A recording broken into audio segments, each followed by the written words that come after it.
Predrag Arsić iz Srpskog ITB-a kaže da su problem takozvani fiktivni zakupci zemlje, na šta su poljoprivrednici već ukazivali. Najviše okupljenih poljoprivrednika bilo je iz Srpskog ITB-a i Ravnog Topolovca, u čijim katastarskim opštinama je oko 3.500 hektara državne zemlje. To su uglavnom lica koja se kriju iz lica koja čak se ni ne bave poljoprivredom i zakupljuju zemlju hiljade hektara po celom Banatu i Vojvodini.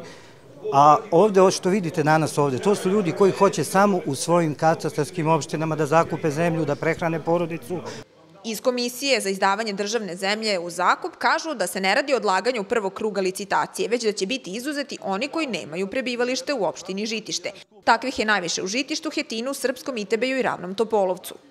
Najveći problem nastao je tada kada smo iz Ministarstva unutrašnjih poslova, iz Policijske uprave Žitište, dobili spisak lica kojima je potpisano rešenje o pasivizaciji mesta prebivališta.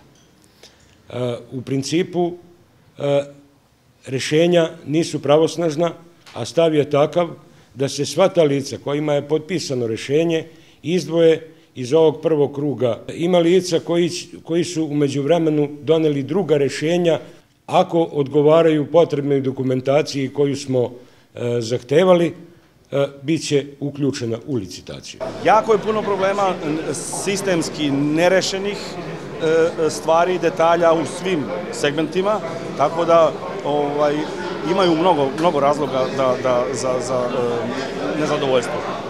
Kako saznajemo, do sada je 19 lica izuzeto iz licitacije, dok je za još 12 vršena provera adrese prebivališta.